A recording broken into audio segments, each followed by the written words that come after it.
Hello 大家，我係雷叔。呢個係雷叔的退休生活出品嘅樂活人生系列，我哋一齊傾下屬靈人生、感情同健康真相。呢個系列講嘅唔止係退休，仲係人生後半場嘅感情、健康同覺醒。今日想傾嘅話題：壓力與睡眠。個腦唔肯放工，身體點休息？香港人每日都講我好攰，但夜晚上床，眼望住天花板，點解我又瞓唔着？你以為係枕頭唔啱，其實係個腦未放工。就算你打咗卡、閂咗燈、熄咗手機，你個腦仲喺度開緊會，諗緊聽日計劃檢討大會。哈佛醫學院 （Harvard Medical School） 指出，Stress activates the hypothalamic pituitary adrenal (HPA) axis, increasing cortisol and preventing deep sleep。壓力會啟動腦內嘅 HPA 軸，增加皮質醇、壓力荷爾蒙，阻止你進入深層睡眠。即係話個腦太忙，連你個身都唔俾你休息。我有個朋友阿梅，退休前做會計，夜晚唔使返工，但每日都好似仲喺 office 咁。枕頭一放低就開始諗，啲錢夠唔夠？孫嘅學費點？結果朝早起身好似冇瞓過。醫生話：你唔係失眠，你係未收工。根據美國睡眠基金會 National Sleep Foundation 研究， People under chronic stress experience lighter sleep and more awakenings during the night。長期壓力會令睡眠變淺，半夜醒得多。講白啲，你唔係唔想瞓，而係個腦太忙，唔俾你瞓。哈佛健康 Harvard Health Publishing 仲話 ，Even mild stress can delay REM sleep and increase fatigue。即使輕微壓力，都會延遲快速動眼期 REM， 令第二潮更攰。所以有啲人瞓8個鐘都冇用，因為瞓得多唔等於瞓得好。有人話，香港人最鍾意夜瞓，唔係因為唔想瞓，係因為唔想聽日咁快到。講真，夜晚瞓唔着，唔係你懶，而係你太醒。當你日日都喺度諗要冷靜，其實你已經唔冷靜，你喺用壓力對抗壓力。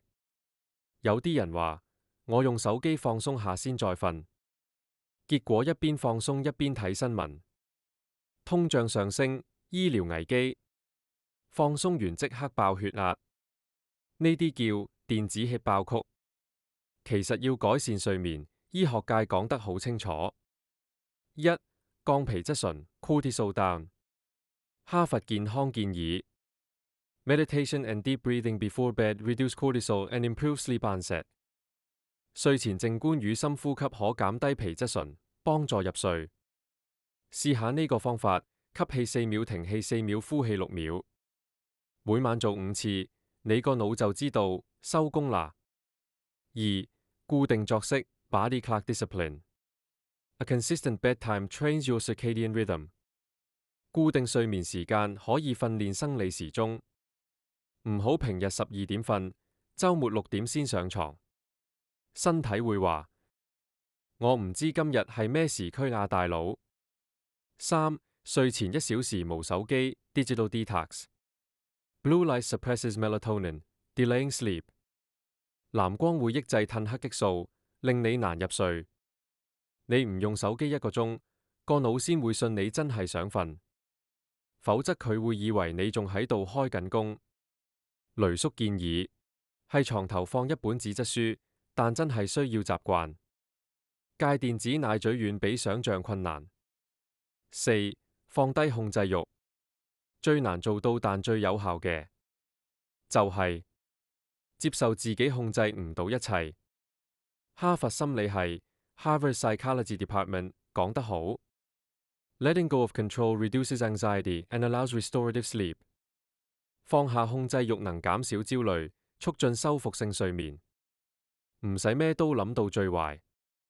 人生冇得完美，但每一晚都可以瞓得真。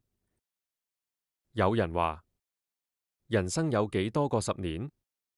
我再補一句， 10年唔夠你用嚟失眠㗎，快啲瞓啦。總結：壓力會令你個腦開奧鐵，睡眠質素差，又會令壓力上升，形成惡性循環。想打破佢，就要由今晚開始，放低手機，深呼吸，定時上床，同自己講：今日夠啦，收工啦。今日就講到呢度啦。如果覺得有用，唔該俾個 like、subscribe，撳埋個鐘仔，分享俾更多朋友，一齊活得自在。活得自在，講真話，樂活人生。我係雷叔，下次見，拜拜。